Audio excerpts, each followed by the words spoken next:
¿Qué va a hacer China frente a la situación de Venezuela? En este vídeo voy a tratar de responder a esta pregunta revisando algunas de las posturas habituales en los medios occidentales. Para empezar, creo que ya somos mayorcitos, tenemos un mínimo de comprensión y pensamiento crítico, y si atendemos a las declaraciones de los líderes estadounidenses, no cabe duda de que esto va principalmente de petróleo. Una cosa que vais a oír mucho es que China se estaba quedando con el petróleo de Venezuela y eso el mundo libre no lo puede permitir. Pero en realidad han sido los Estados Unidos los que a través de sanciones unilaterales han impedido que otros países compren petróleo venezolano. Y eso va en contra del derecho internacional, entre otras cosas porque viola su soberanía. Es decir, los Estados Unidos, sin pasar por las Naciones Unidas, deciden quiénes pueden hacer negocios con Venezuela bajo amenaza de ser castigados. Y China, que es un país realmente soberano, dice: me da igual que me metas otra sanción,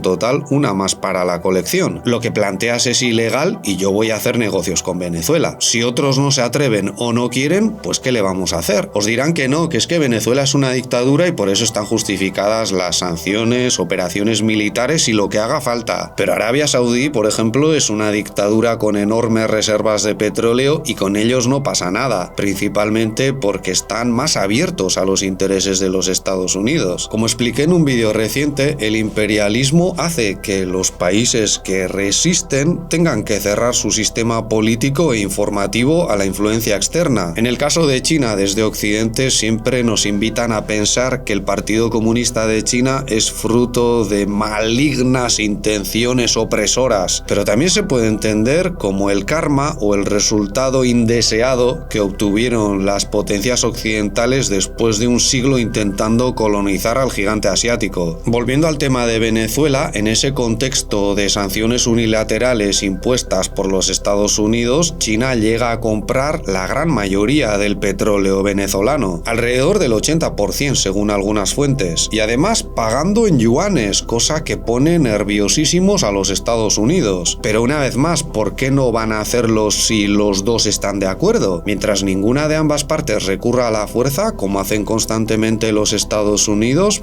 ¿qué problema hay? Si una vez más el argumento es que no se puede hacer negocios con una dictadura porque no representa los deseos del pueblo, entonces los Estados Unidos deberían dejar de hacer negocios también con Arabia Saudí o con la propia China. Pero esto no lo vemos, ¿verdad? Entonces el argumento cae por su propio peso. La verdad, y esto lo sabemos todos, aunque a veces nos engañemos, es que los Estados Unidos no promueven la democracia, promueven sus intereses. Y a las dictaduras que están a su favor les va a la mar de bien. En medio de todo este lío hay quienes se han alegrado de que China se vaya a quedar sin petróleo. Pero en primer lugar, aunque para Venezuela fuese mucho, para China supone entre un 4 y un 7% del total que importa de todo el mundo. Es una cantidad significativa, pero no catastrófica. Y en segundo lugar, que los Estados Unidos se queden con el petróleo venezolano no implica que no les vayan a vender una parte a los chinos. Ya sé que hay unos cuantos soñando con ese escenario, pero los Estados Unidos no pueden dejar a China sin petróleo de golpe, porque si la fábrica del mundo se para repentinamente, el malestar de la sociedad estadounidense, que es ultraconsumista, podría llegar a límites muy peligrosos. No sé vosotros, pero yo me acuerdo muy bien del tremendo lío que se formó durante la pandemia cuando los puertos chinos sufrieron atrasos. Imaginad lo que ocurriría con los escenarios que plantean algunos. Los Estados Unidos podrían mantener su política de desacoplamiento, tratando de que las fábricas abandonen China y se vayan a otros países. Pero esto va a pasar de manera mucho más lenta de lo que imaginamos y no está nada claro que lo vayan a conseguir, porque China sigue a la vanguardia de las revoluciones industriales. Ahora bien, es muy posible que China tome nota del asunto y decida ir más allá en su búsqueda de la autonomía energética. Es decir, podrían invertir más en energías renovables, en nuclear, pero también en carbón con tal de depender menos de un mercado petrolero muy controlado por los Estados Unidos. También hay gente que ha sacado el tema de Taiwán, como dando a entender que sería el momento perfecto para la reunificación por la vía militar, pero la respuesta oficial de Pekín no ha hecho ninguna alusión a ello. Cualquiera que se moleste un mínimo mínimo en leer la política oficial sobre Taiwán descubrirá que lo que se busca es la reunificación pacífica, recurriendo a la vía militar solo como último recurso y especialmente en caso de que otras potencias se entrometan. Sin embargo, y aquí ya estoy especulando, lo ocurrido con Maduro podría haber hecho saltar las alarmas sobre la capacidad de los Estados Unidos frente a un escenario taiwanés descontrolado. Por ejemplo, si la crisis del gobierno actual de Taiwán se acentúa y es sustituido por otro más favorable a la reunificación pacífica, los Estados Unidos podrían llegar a extremos que antes resultaban más difíciles de imaginar, porque seamos claros, a ellos les da igual apoyar dictaduras o quitarse de en medio a representantes democráticamente elegidos si con eso se ganan un gobierno favorable a sus intereses. Tras lo ocurrido en Venezuela, desde mi punto de vista, se abre un panorama de incertidumbre que también podría afectar a los líderes chinos, causando un nerviosismo que desemboque en malas decisiones, aunque de momento los veo mucho más inclinados a las vías diplomáticas. Ya que hablamos de ello, cuidado con otra trampa en la que muchos están cayendo. Desde ciertos altavoces están diciendo que detrás de todo esto hay un acuerdo entre los líderes de los Estados Unidos, Rusia y China para repartirse el mundo. Pero China sigue rodeada de bases militares de los Estados Unidos en más de un país vecino, por no hablar de aquellos militarmente ocupados como Corea del Sur y Japón. Los Estados Unidos van a tener más bases militares en Filipinas, que también se ha hecho con islas del mar del sur de China de forma irregular. Y que yo sepa, sigue habiendo al menos 500 boinas verdes del ejército de los Estados Unidos en la isla de Kinmen, que está situada frente a la costa de China continental y es administrada desde Taiwán. ¿Os imagináis esto a la inversa? ¿Cómo reaccionarían los Estados Unidos? ¿Cuántos de vosotros conocíais estos detallitos? No hay expansionismo chino más allá de disputas en las que las otras partes tampoco son unos santos precisamente, y China hoy en día ocupa un territorio más pequeño que el de antes de ser semicolonizada por las potencias occidentales. El cuento de que Pekín se va a quedar con un tercio del planeta cuando todavía no controla Taiwán sirve para justificar la expansión de los Estados Unidos. La lógica es que si X territorio no es controlado por los norteamericanos, otros lo controlarán, y por eso es justo y necesario hacerlo por la fuerza. Mientras tanto, hay ya varios países que, por cambios de gobierno u otras razones, han retrocedido en sus acuerdos con China, y esta hasta ahora nunca ha recurrido a la fuerza. Pero cuando presentas estos hechos, mucha gente que tiene el cerebro lavado por la propaganda anti-China te empieza a hablar de cosas que pasaron hace décadas o que podrían pasar en el futuro. Y lo cierto es que cada año que pasa China sin bombardear a otros países supone una menor probabilidad de que lo haga en el futuro. Con los Estados Unidos ocurre justo al revés. Y entiendo que mucha gente que vive bajo su imperio proyecte esa realidad y diga, si nosotros lo hacemos, los chinos también lo harán. Pero los chinos siguen sin hacerlo. Yo llevo desde que era adolescente escuchando que iba a haber guerra con Taiwán, y en su lugar no sé ni cuántas guerras de los Estados Unidos he visto ya. Igual ya es hora de estar un poco atentos a estas trampas, ¿no? En todo este jaleo habrá quienes recurran a los topicazos de siempre, de que China es un país muy cerrado, hermético y vete a saber qué traman, cuando en realidad sus líneas están clarísimas y ya se han pronunciado al respecto. Como vienen haciendo desde hace mucho tiempo, ellos prefieren no interferir en los asuntos políticos de otros países, ni mucho menos a través de operaciones militares. Han denunciado a los Estados Unidos y esperan que los acuerdos firmados con Venezuela se respeten, pero no creo que caigan en nada drástico si Venezuela da un giro y se vuelve anti-China. Hay gente que lamenta esta postura,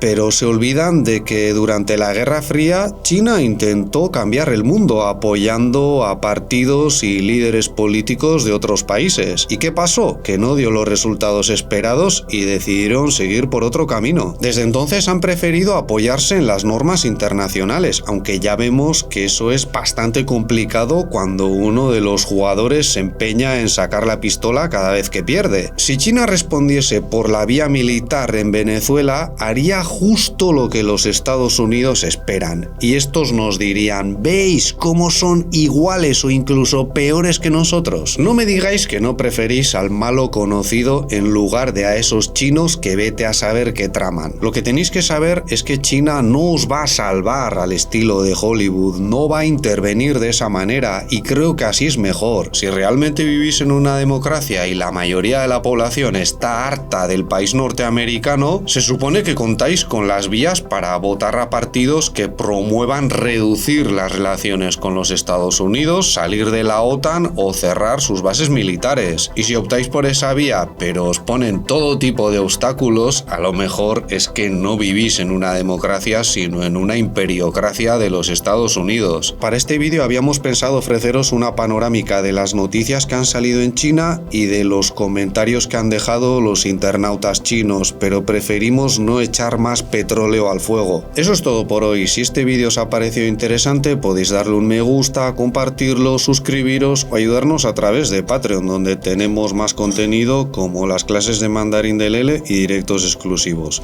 Muchas gracias y hasta pronto.